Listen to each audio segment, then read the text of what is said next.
All right. Welcome back to the Boys of 161st Street, episode 139. Today is June 29th. June is almost over, so we thought it would be a good time to, get the futures guy back on the pod from the Action Network.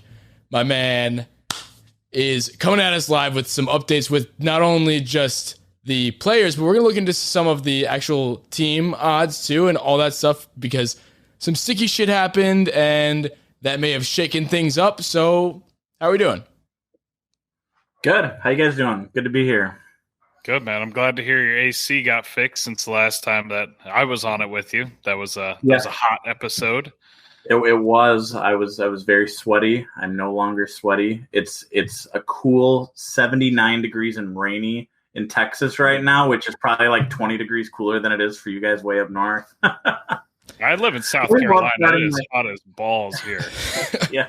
I always love starting my episodes with a weather update. That's just going to become like a thing now, I guess. Yeah, we just found out. that BJ was from where was it? Iowa. So that's Austin, Texas, man. So yeah, no, wait, no, yeah. BJ. No, BJ's from Iowa, which is we just found out last week, and now we find out that that Collin's from Texas. So we got everybody from everywhere. So we can start every episode out with a little bit of a weather update to let everybody know. But got to assume that Damon's sweating as well now, sweating his job since he's playing hooky today, calling in sick, which I don't think I believe.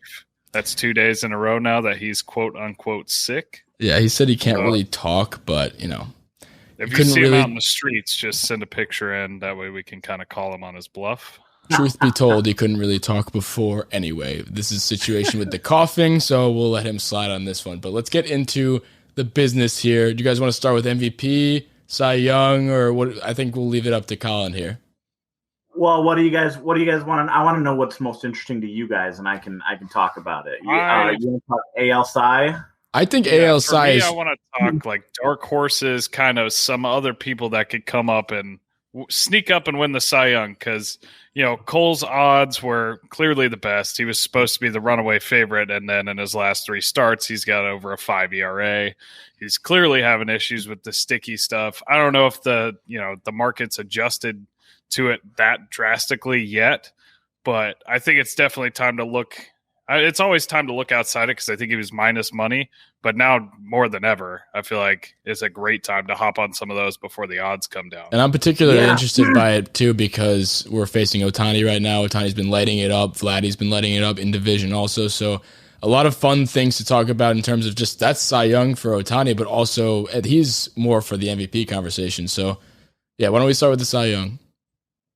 Yeah, it's always really hard to find dark horses this late in the year, but it's certainly possible. You look at a couple years ago when Jake Arrieta won the NL Cy Young Award. He was basically I wish I knew what his odds were, at the end of June, but he basically turned it into the best pitcher in baseball for the last 3 months, came out of nowhere and won the award. So stuff like that's certainly possible, but it's really hard, and the AL race is so weird this year. As you mentioned, Garrett Cole's the favorite. He's still the favorite. He's still a minus money favorite. Looking at BetMGM's odds right now, he's minus 175. And then you have basically a trio behind him. 2 White Sox guys, Rodon's plus 300, Lance Lynn's plus 650, and then Shane Bieber's plus 1,500. After that, there's a huge gap after those top 4 to Glass now, who we don't even know is going to pitch again this year, at plus 4,000. Kyle Gibson, a Texas Rangers pitcher, plus 4,000, and then all the way on down. So, finding dark horses is tricky. I have a couple of I don't know if you'd call them dark horses, but one of them I might get accused of it being a little bit of a homer pick, but like Lucas Giolito sitting there at 6,600. He's still the best pitcher on the White Sox, and he's finished top 5 Cy Young a couple times now. And, he began the season at like 12-1, 15-1. And if you look at his numbers, there's a lot of room for some positive regression there. I think 66-1 is like insane value for a pitcher that good because he's the kind of guy who could just go for 2 or 3 months with like a 1.2 ERA and steal the award. The other guy that I'll give you who's even a bigger dark horse, to be clear, I'm not recommending putting money on this guy, but if you're looking for a kind of out of nowhere, he's been really good, and if he keeps it up this whole season, the voters are going to have to not ignore him anymore is another AL East rifle, and it's Robbie Ray. Robbie Ray, I'm actually, as we speak, I'm fading him. I'm betting I'm betting on Seattle tonight. We'll see how that goes tonight. But like, Robbie Ray has been consistently, especially during his Diamondbacks tenure, the most frustrating pitcher to bet on or bet against or own in a fantasy league, because any night he could throw 8 innings and strike out 15 batters, or he could walk 8 batters and last 3 innings. This year he's been doing the former like nonstop. It's like all of a sudden he's always had elite bat missing stuff, but now he knows where the ball's going, and that's really scary. And he's pitching, he's pitching in Florida, now he's pitching in Buffalo. Who knows if he's going to get to pitch in Toronto at all this year, but so far he's been pitching in all these hitters' parks, and he's putting up great numbers. He's 100-1 right now to win the AL Cy. You look for dark horses. Again, I'm going to give you guys that's going to kind of make you chuckle a little bit, but Robbie Ray would be kind of the epitome of the dark horse pick right now. And I got him on my fantasy team. I'm perfectly okay with that if he comes out and just shuts it down the rest of the year. I think I'm in like 9th place out of 10th. So yeah, I'm dead last in every pitching category. So I stopped caring about that. So I have Mike Trout, and my entire team got hurt, so I stopped caring about that. But it's funny that you mentioned Robbie Ray, is because he's one of the players that have been rumored and talked about, not this year, but in years past and off seasons past, the Yankees potentially getting Robbie Ray. And I've never been interested in it, so I'm sure Yankee fans are relatively familiar with Robbie Ray. And like you said, I mean, if he is commanding the zone, that's definitely been his one bugaboo. So, I mean, with those odds, it doesn't hurt to throw a couple dollars on that. Yeah, I mean, who would you rather have, especially if you're just looking at the Blue Jays? Robbie Ray is 100-1. Hyunjin Ryu, who has not looked like himself most of this season, he's striking out like 2 batters fewer per 9 than he did last year. He's sitting there at 66-1. And it's like, I'd much rather have value on Robbie Ray right now than Ryu. Yeah, I mean, 100-1 is just, it doesn't matter. Yeah. Just throw your money on there. I'll tell the people to put their money on that. You don't have to be the one giving advice. I'll be the one to. Did Gary Sanchez hit a home run? Yes, he did. I'm seeing that in the background. Sorry, sorry to get off track there. So is that an updated MVP right there, Gary Sanchez? Yeah. Quick question though about the Cy Young odds. You have somebody like Kyle Gibson who kind of fits the mold of a trade really well on a just dog shit Rangers team. He's got, the stats to back it up. How much does that affect his odds? Obviously, we're not going to know the exact number, but if you had to take a guess, if say he got traded to the Yankees and the Yankees somehow figure out how to play baseball again, how much does that affect whether or not you're willing to bet on him going forward? I don't think with pitchers there's much of a track record of team success needing to be there to win an award. You look at, like peak Felix Hernandez, wins the Cy Young with like 11 wins or whatever. And that was back before people really started to understand how meaningless the win stat is. So I think there's plenty of precedent of guys who are good on bad teams winning the award. I think with Gibson, it's more a matter of, is he really going to keep this up for the entire season? You guys were mentioning fantasy earlier. I accidentally drafted Kyle Gibson in an auction at the beginning of the season for like $1. I was like, well, crap. Now I'm stuck with Kyle Gibson in the back of my roster. And now I'm thrilled to death about it. But even if he keeps up like the ERA stuff, I don't know if we're ever going to see a guy win the Cy Young with 7.4 strikeouts per 9 again. It's like the run prevention numbers are insane, but he's not like missing bats at an elite level. And yeah, at some point the point of the game is to not allow runs. So at some point that overrules the strikeout numbers, but that's still tough to ignore. And I don't know if a guy can have success over a full season with that low of a K per 9. And you mentioned Kyle Gibson, and I mean, you said you don't necessarily think that being on a good team really plays into that, but like, I think to the degree that if he's on a better team, I think it may have a little bit of an impact on it. I think it's only on the former side. Only if he's on a bad team, it doesn't count against him. But I think it doesn't hurt if he's on a good team. So for a guy like Kyle Gibson, if he potentially goes to the Yankees and helps us out a little bit, I'm not saying we're a good team. We're a pretty shit team right now, but like, well, that's what you say. You guys keep mentioning the Yankees thing, but then you talk about how terrible the Yankees are if he goes from one bad team to yeah, exactly. No, I'm with you. I feel like brand recognition though goes like a long way. And like a lot of odds and stuff is like a popularity contest. The Yankees, even when they're free falling, are still 10, 11 to 1 to win the World Series because it's exposure to voters. Yeah, if they see you a lot, it's going to help. And the Yankees are on national TV quite a bit, regardless of how they're doing. The Rangers, I've never been on national TV. I live 3 hours from Arlington, and I don't know if I've ever met a Rangers fan. So. I'm pretty sure the last time they were on TV was when they played the Cardinals in the World Series in 2011. Sounds about right. Yeah, but yeah, I mean, certainly, I think your point is valid. I think it doesn't necessarily hurt someone to play on a bad team, period, but it definitely can boost their stock if they get more exposure. Because you got to remember how these awards are voted on. It's just it's 2 BBWAA members in every major league city just gets a vote. And so the more of those guys, those 30, men and women who are voting on this award see them, the more likely they are to have a chance to win the award. Yeah. I mean, what were the odds for Kyle Gibson? I'll put some cash on 40 to 1.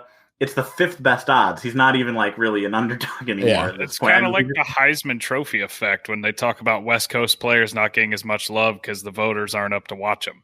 I feel like that, Absolutely. So my question to you, I think we briefly mentioned it with the sticky stuff. I think that's a fun, you said it's pretty difficult to find dark horses at this stage in the game. I think with the sticky stuff, that could give an opportunity to find some dark horses because maybe some guys who are the favorites, Garrett Cole, may start to regress. Hopefully he doesn't. But what if the top guys are the top guys because they all use sticky stuff and the bottom guys are the bottom guys because they don't? And then, it levels the playing field a little bit. And then all of a sudden you see a guy like Kyle Gibson, who's a straight edge who wouldn't break a rule in his life, maybe. Then he comes in there and he just fucking steals the show and takes the award. And maybe the odds haven't quite caught up to that yet. So you can get those right now and make some cash. I feel like it kind of shifts the odds to people who aren't power pitchers. I don't know why. I mean, that's just more like baseball. No, because spin rate and people who can place it and curve more movement. I think that spider tack will help with that too. So I don't necessarily think that's the case. Well, no, I'm saying the spider tack helps the power pitchers control their fastballs and stuff like that. The guys who have never had the overpowering stuff have learned to pitch more throughout their career. I mean, if you can make a ball break 10 more feet, it's going to help. So I don't think. Well, yeah, no shit. I'm just saying, if you can't blow 99 by someone, you have to learn how to locate 90 or 92. I feel like it plays into their favor. You know what? I'm taking it and I'm running with it. I don't care what you say. So, I mean, I don't know. I think that could be something that could definitely open the door for some pitchers. That's just, I don't know if you can really, who's to say who's using it and who's not. I think pretty much everybody's using it, but it's something that I'm going to keep an eye on going forward. So, I think it's worth it. I mean, I think you look at the spin rates, but I do think that there's a certain level of pitcher who's going to be like, maybe Spider Tack has helped Garrett Cole. I think it's likely that it has. But did it turn him from a bad pitcher into a good pitcher, or did it turn him from a really good pitcher into an elite pitcher? I think that Garrett Cole, without Spider Tack, last start notwithstanding, is still a really good pitcher and someone who's still very likely to win the Cy Young. Yeah, it's like when, some people take steroids and they don't work out. It's like you can't just you're not going to get big by juicing. You got to work out a lot too. It just makes somebody who's already big really fucking big. So I personally, I'm not worried about Cole. I know we put up a poll to you guys, the listeners and the people who are following our accounts, and we said, are you worried about Garrett Cole? And honestly, I was very shocked that people said, I think it was like 51%. So it's just the majority. So they were worried about Cole. So I don't know. I don't think I am, but I think that's something that my money is still on Garrett Cole to win the Cy Young in my mind. So absolutely. If you guys want to move into the MVP, I think that's a very interesting situation going on there, considering we are seeing a little bit of Ohtani right now, and we do. Ohtani's not pitching, by the way. This is Henny. Well, I'm not talking about him pitching. He also hits. You were when he was pitching. Did you remember that he also hits because he's playing today hitting? rewind the tape, you said that Gary Sanchez hit a home run off him. So just want to. I didn't say off him. Yes, you did. We'll let the people decide. We'll let the people decide. But I think people have ears, so I think they'll be all right. Okay, whatever. I don't give a shit. Maybe I was wrong. But in terms of the MVP odds right now, I think it's pretty difficult to make an argument against Ohtani because he's doing it both ways. A lot of people are saying Vlad right now because he's tearing the cover off the ball. But, I mean, most valuable player, I forget who just said that, but I saw it on Twitter today once. It's like, you can't make the argument against valuable. Like, this guy pitches and hits, and he does them both at a very, very good, just very good at both of them. So, I mean, hard to make the argument against that, but I'd like to hear your thoughts on that, Colin. I don't think there is an argument against Ohtani at this point. The only argument, like from a betting standpoint, is that because he is also pitching, you hate to, like, when betting, you never want to factor in the potential for injury. But, like, because he's pitching, if he even goes down and misses like a month's worth of starts, then that, as good of a hitter as he is, it's like the fact that he does both is what makes him such a strong candidate. Yeah. So that would be the only thing that gives me pause. It's just like pitching is so, there's just so many variables that go into, whether or not he can keep it up for an entire season. But still, I mean, Ohtani and Vlad are basically, 1A, 1B at this point. And I do think that if you believe that Ohtani is going to keep it up all season and that he's going to continue pitching all season, I think it's absolutely his award to lose. In fact, I mean, I'm looking at the odds right now on BetMGM, and actually he's a very, very slight underdog to Vlad. Very slight. I mean, Vlad's plus 100 and Ohtani's plus 105. So it's basically a coin flip between the two. Yeah. But at plus money, it would be hard to bet against Ohtani. I don't know if there's value when it's that low, but if you jumped on it a few weeks ago when he was still 8, 10, 12 to 1, I'd still be feeling pretty good. And that's such a crazy race too, because like once you get past Vlad and once you get past Ohtani, like you were asking about sleepers, I'm like, I can't really find one in the AL MVP race. Like if Vlad were to cool down, if something were to happen to Ohtani and he weren't able to pitch anymore, like I don't know who the hell's going to win the award. Like Cedric Mullins, AL MVP or something, Yeah. No, I mean Cedric saying too about Ohtani, because even if it's like a shoulder strain or he's sidelined for a month, then you just have his bat going up against Vlad, who's putting up one of the best years ever. So. I mean, at that point, it's just two hitters, a DH and a first baseman going against each other. It's night and day. There's the nod to Vlad. And I think that's kind of how the odds reflect that, right? Factor. I feel like the odds kind of factor that in, that he might, any small derailment of his pitching just makes it a head-on-head hitting matchup, which, yeah, he's a damn good hitter, but Vlad Jr. is out of this world right now. Yeah, I think that's absolutely the case. And maybe you're right. Maybe that is why Ohtani is slightly listed as an underdog right now. Is the uncertainty over a pitcher, and the thing that drives me nuts about Vlad though is before the season, I think he was 80 to 1 to win MVP. He was also 33 to 1 to lead the league in homers, and I remember the homer total because I have a ticket on that. And I recommended that people put a bet on him for MVP, but I didn't put one myself when he was 80 to 1. Really? So I'm like watching him blow up, and I'm like super excited about the home runs, obviously. But I'm looking at these MVP numbers drop, and I'm like, why didn't I bet on Vlad preseason? Because I saw, it was like the weight. number one prospect in baseball with 80 grade power like 2 years ago, and he has a little bit of a slow start to the career, and everyone kind of forgot about him, and now he's doing exactly what we thought he would do. Yeah, well, a lot of people wrote him off early, but like you said, I mean, he comes into this season and he drops like, 30, 40 pounds. And then I know me and a few of my friends, I like to invest in trading cards and stuff like that. So he was a hot one that people were investing in just because of the weight that he lost. And then I was skeptical on it. I didn't really buy into it. I was a little bit of a Vlad hater at first, but he's totally that guy right now. And I think and the big thing for him is the launch angle. Like I looked at his numbers the last 2 years, and it was like you can have 80 grade power, but if you're hitting the ball into the ground every at bat, it doesn't make a difference. You have a ground ball rate that's similar to like Andrelton Simmons or whatever.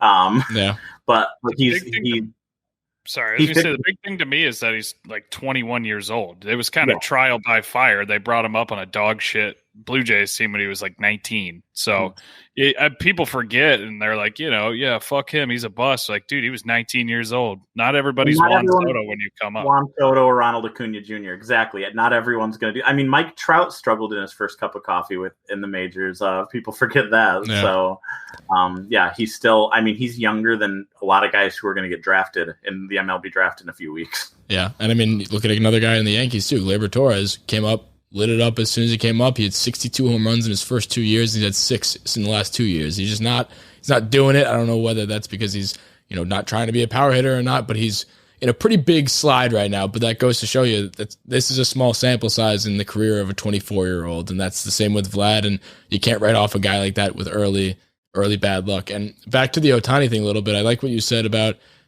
building in those odds with the potential for injury. I think my metaphor or whatever it would be for him, it's like he's sprinting a marathon. It's just like he's going at it so hard and so fast that the wheels are bound to fall off at some point. So I think that is definitely why, because otherwise I would see him as a heavy favorite right now, to be honest. Yeah. So yeah, I'm a little surprised. I would think that his numbers would be more similar to, like the NL Cy Young odds, Jacob deGrom's minus 450. I would think that Ohtani's MVP number should be closer to that. But also that's a testament to just how good Vlad has been hitting, I guess. Yeah. So you did we say any of the potential dark horses? I know it said it's hard past those two, but like let's say Ohtani gets hurt and Vlad puts on 40 more pounds and he goes back to the guy he was before. What happens after that? Because Judge is having a nice year. Obviously, he has potential for injury as well. Trout is hurt right now. He had a great start to the year, but being out for a couple months is definitely going to hurt your odds there. So I don't know. What are the names past that? So after Vlad and Ohtani, it's a huge drop off to 25-1, which is Xander Bogaerts.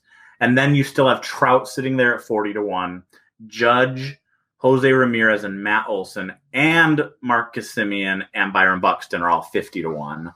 Byron Buxton, who, can't stay healthy. Yeah. I would say Matt Olson's putting up a hell of a year. Yeah. Of those numbers I just listed, I do like, if the Yankees turn it around, Judge is going to get some MVP love. Absolutely. And, Jose Ramirez is basically the only good offensive player on the entire Cleveland Indians roster. Finished second to my guy, Jose Abreu last year. And if I'm being unbiased, I think Ramirez probably deserved a little bit more than Abreu. So maybe he gets it back this year. A guy, if you're looking for names further down the list, I would say the name that stands out to me most looking here would be, and if it's funny, it's another DH slugger type, would be Yordan Alvarez, who's mashing the ball for Houston. Kind of was the forgotten man in Houston after missing basically all of last year. Scary COVID episode. And the Astros are currently playing like the best team in baseball. Their best odds it's actually Yordan and Correa and Altuve are all 66-1. And then Bregman, because he's hurt, is down there at 100-1. So if the Astros keep this up all season long, which I'm sorry to say, I kind of hope they do. I have a lot of future stock invested in the Astros as much as I dislike them myself. If there's a guy who's going to lead the way there, it might just be Yordan if he just keeps mashing. Yeah, I mean, they've been playing like we expected the Astros to play before they cheated. We knew they were a good team, and they're continuing to be a good team. Which is all the more reason to hate them because they were already a good team and they cheated. But, exactly. Another name that I don't think – did you mention Michael Brantley? Because he's kind of tearing the cover off the ball this year too. Yeah, Brantley is tearing the cover. I mean, he's hitting I think he might be leading the AL in hitting right now. Yeah. I don't – he's not even on the board. Why though? He's been has he regressed a lot? No, he's been incredible. Like I said, I think he's leading the league in hitting. But yeah, I mean, you can bet on Jared Kelenic to win AL MVP, but you can't bet on Michael Brandt. At least just on this one website, So maybe if you can find that line, maybe throw that dark horse in there because if his line isn't on there, it's going to be something pretty valuable. So maybe he's hitting 3-4. Yeah, he's hitting like crazy. Yeah. So. I don't know. Did you say Gary Sanchez went deep recently? Because you can get him at 200-1 in case you were curious. Sold.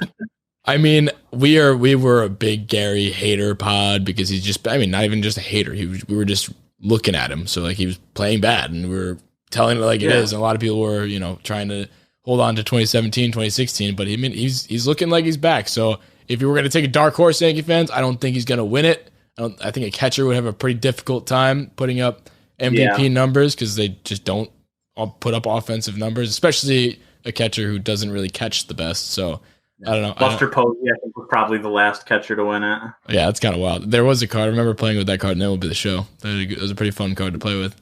Yeah. So did you want to get into a little bit of I know we talked a lot about the personal awards, but did you want to get into a little bit of the odds for teams? Yeah, sure. It's, there hasn't been a lot of change since my last update. The Dodgers are obviously still favored, even though I don't think they've caught the Giants yet, right? They're still in second place, I believe. The Astros have jumped up, though. The Astros are now the second favorites at plus 650. The last time we talked, I remember you guys were kind of in disbelief that the Yankees odds hadn't dropped all that much yet, and we have seen them drop now since then. Yankees are 16-1 now. They have the same odds to win the World Series as the Red Sox and the Brewers, behind teams like Oakland, behind Tampa Bay, Mets, White Sox, Padres, Astros, Dodgers. Still in front of the Giants, the best in the National League. Giants are still there, 18-1. I keep keeping an eye on them because I keep just assuming that they're going to regress, but they still haven't yet. The one team that I would probably buy at this point would be the Braves. The Braves have basically been the NL counterpart to the Yankees this year, and that they have huge expectations and just haven't turned it around. And there are people who still believe they're going to turn it around, but they've dropped all the way down to 40-1. If they make a deadline move for a starting pitcher, their offense is still fantastic. Again, we're talking long shots here. I'm not out here saying I think the Braves are going to win the World Series, but at 40-1, they offer pretty good value. They kind of remind me of the 2019 Nationals, at this point. I mean, a little bit. Absolutely. I mean, obviously they don't have Scherzer and Strasburg, but they have an insane offense. They have bullpen trouble. And they're an aggressive team. They have an aggressive front office that's not afraid to make moves. So I'll be watching them come the deadline, and the NL East is just so wide open that whoever gets in is obviously going to have a shot. Yeah, I mean, I got one more question before we move on out of odds talk and everything like that. I know we're kind of wrapping up towards team stuff. Do you guys do any sort of MLB draft odds or betting, anything like that? I don't have an answer for you right now because I'm still waiting to find out what books will offer. I don't know. That's mainly what I was asking. Do books do that? I've never seen anything like the NFL. They have props and all that shit. I didn't know if they did that for MLB too. I'm not sure just yet. But if they do, we're going to have something on it. We're gearing up for All-Star Weekend because we're going to have a ton of stuff on the Derby and the game because, that's basically the only thing going on in the sports world that weekend. And with the draft taking place that weekend, if there's action to be found, no pun intended, on the MLB draft, we're gonna be all over it. I promise you that. Yeah, I'm interested to see where Leiter and Kumar Rocker go. I mean, Chandler, I'm reading that there's all this crazy signability stuff where a lot of the mocks have been falling down to 4, 5, 6 range. I saw a mock the other day that had Rocker going to the Red Sox. You're gonna hate to see that, because there's a bunch of prep position players. It looks like going to be going in the top 2 or 3 also in contention with both Leiter and Rocker, who are a ton of fun to watch. I saw 4 prep shortstops projected in the top 10. So yeah, that's just wild to me. The but draft. I mean, guys are so it's the same thing like with the NBA draft when guys who average 5 points a game in high school go high. It's just about projectability and they're guys to dream on instead of the finished product. And sometimes they turn into Alex freaking Rodriguez, and sometimes they bomb out in high A. Yeah. Is the draft order based? It's based on last year's finish, right? Not this year. Yeah, reverse order of last year. So we can't tank for lighter. No. No, I was in the moment when I said that. I was just upset. No, yeah, because I know you tweeted that, Chandler. I was blind tweeting out of rage, and I didn't. That's usually how it goes. But that's the 2021 Yankees for you, who are now 16-1 to win the World Series. So grab them at a good price before they go on a huge winning streak, or not, and they just fall under 500 and sink into oblivion. Are there betting odds on like who people can land in at the trade deadline? Like, I want to bet on Starlin Marte to be a Yankee because he's my guy. I don't believe so. That would be cool. I would like Starling Marte on my favorite team as well. I'm actually, or the other or Ketel Marte, yeah. who I need to say right now. I think that our teams might be going after similar type players. Yeah. Joey Gallo is another name I've been keeping my eye on.